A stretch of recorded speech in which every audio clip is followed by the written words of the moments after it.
खण्डमण्डलाकारं व्याप्तिं चराचरं तत्पदं दर्शितं तस्मै श्रीगुरुवे नमः। ज्ञानतिमिरान्धस्य ज्ञानाञ्जनशलाकया चक्षुरुन्मीलितं तस्मै श्रीगुरुवे नमः। गुरुब्रह्मा गुरुर्विष्णुः गुरुर्देवो महेश्वरो गुरुसाक्षात् परब्रह्म तस्मै श्रीगुरुवे तद्ब्रह्मं जगद्गुरुः तमेव विष्णुः। नमस्ते भक्तों। चलिए भक्तों, आज सुनते हैं शिव पुराण की कथा, जो बहुत ही सुखदायक होती है शिव पुराण की कथा। तो चलिए भक्तों, सुनते हैं शिव पुराण की कथा, जो बहुत ही मंगलदायक है। तो चलिए भक्तों, सुनते हैं शिव पुराण की कथा। हर हर महादेव भक्तों।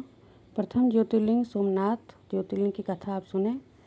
ज्योतिर्लिंगों में सोमनाथ पहले कहे गए हैं, इसलिए अब पहले उन्हीं का महात्म्य सुनिए। हे मुनीश्वरों, महात्मा प्रजापति दक्ष ने अपनी 27 कन्याओं को चंद्रमा के लिए दान किया। पश्चात उन 27 पत्नियों में चंद्रमा को रोहिणी नाम की पत्नी अधिक प्रिय थी, अन्य नहीं।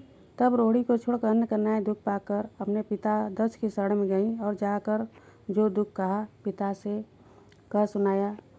उसे सुन दक्ष को बड़ा दुख हुआ और वह चंद्रमा के पास जाकर बोले कि हे कलानिधि, तुम विमल कुल में उत्पन्न होकर अपने आश्रितों में न्यूनाधिक व्यवहार करते हो। ऐसा न करना, क्योंकि ऐसा करने से तुम नरकगामी होगे।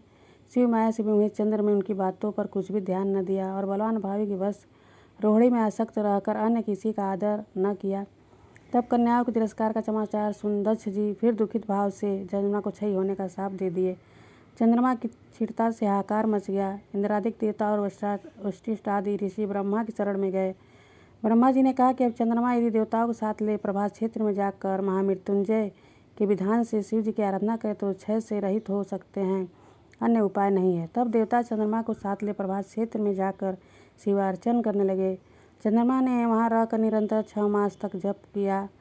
मृत्युंजय मंत्र से वृद्धध्वज शंकर जी पूजा की। भक्तों पर कृपा करने वाले शंभु प्रकट होकर अपने उस भक्त के पास आकर बोले कि हे शशिन, तेरा कल्याण हो। तुमने अपने मन में जो इच्छा की है वर मांगो, मैं प्रसन्न हूँ, तुमको वही उत्तम वर दूँ। चंद्रमा ने अपना मनोभिलषित क्षय नाशक वर मांगा और शिव भोले से बोला कि मुझे जो क्षय रोग है उसको आप जो है उसको वरदान दे कि हम स्वस्थ हो जाएं। शिव जी के एकमस्तु कहकर चंद्रमा को एक पक्ष में प्रतिदिन बढ़ने का वर दिया।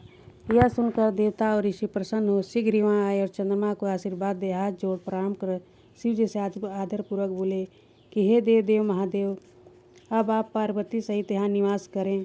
फिर तो निराकार प्रभु तत्क्षण साकार हो गए। देवता पर प्रसन्न हो उस क्षेत्र की महिमा बढ़ाने के लिए और चंद्रमा के यश के लिए उसी नाम से वहाँ विख्यात हुए। उनका सोमेश्वर नाम पड़ा। जो उनकी पूजा करता है उसके क्षय और कुष्ठादिक रोग शांत हो जाते हैं। देवताओं ने उनके ही नाम से वहाँ एक कुंड को भी स्थापना की। यदि कोई निरंतर 6 मास तक इस कुंड में स्नान करता है तो उसके क्षय आदि का साध्य रोग नष्ट हो जाते हैं, तथा जो इस सोमनाथ लिंग के दर्शन करता है वह सब पापों से मुक्त हो मनोभिलषित फल प्राप्त कर मरने पर स्वर्ग जाता है। इसमें कुछ भी संदेह नहीं है। हे भक्तों, इस प्रकार मैंने सोमेश्वर ज्योतिर्लिंग की उत्पत्ति की।